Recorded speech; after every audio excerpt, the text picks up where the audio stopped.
Identifying evidence gaps and determining when a file has reached sufficiency are among the most difficult judgment calls an investigator must make. This is where we balance the ideal of a thorough truth-seeking mission against the practical realities of organizational resources and the legal standard of proof. It requires discipline, structure, and a clear understanding of what enough evidence actually looks like. Information gaps are the missing pieces of the investigative puzzle, places where the known facts do not yet form a complete or logical narrative.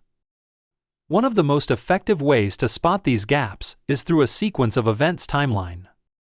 When we lay out the events chronologically, we can immediately see missing time, those precise windows where a subject's or witness's account is unaccounted for. In complex investigations, a file coordinator or a fiant often reviews all materials to highlight deficiencies before the final report is drafted. Gaps also emerge when a witness provides a sequence of events but later cannot recall that same sequence, or when they offer information that is out of order and doesn't fit the surrounding facts.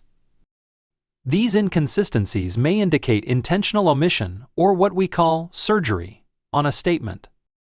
Once gaps are identified, we turn to the question of sufficiency. Sufficiency is reached when we have enough evidence to make a finding on the balance of probabilities, the 50% plus a feather standard.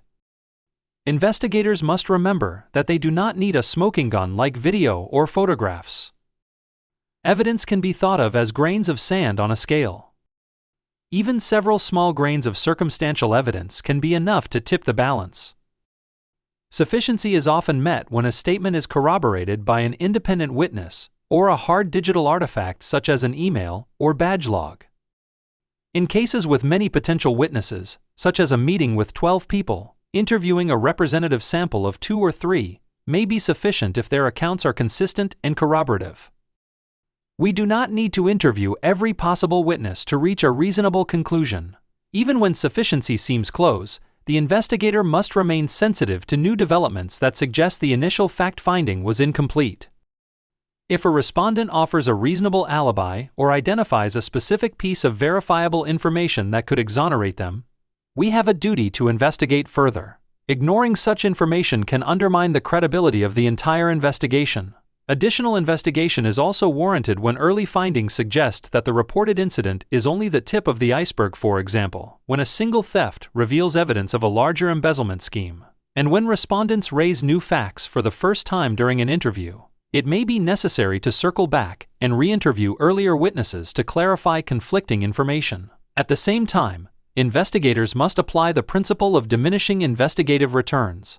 Every investigation eventually reaches a point where additional fact-finding no longer produces meaningful information.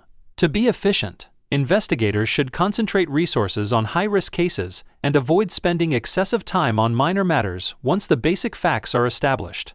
We also apply a relevancy filter. If new information surfaces that is not relevant to the agreed-upon scope, it should be disregarded to prevent scope creep and unnecessary delays. A common error is over-investigating by trying to reach a criminal-level standard of proof.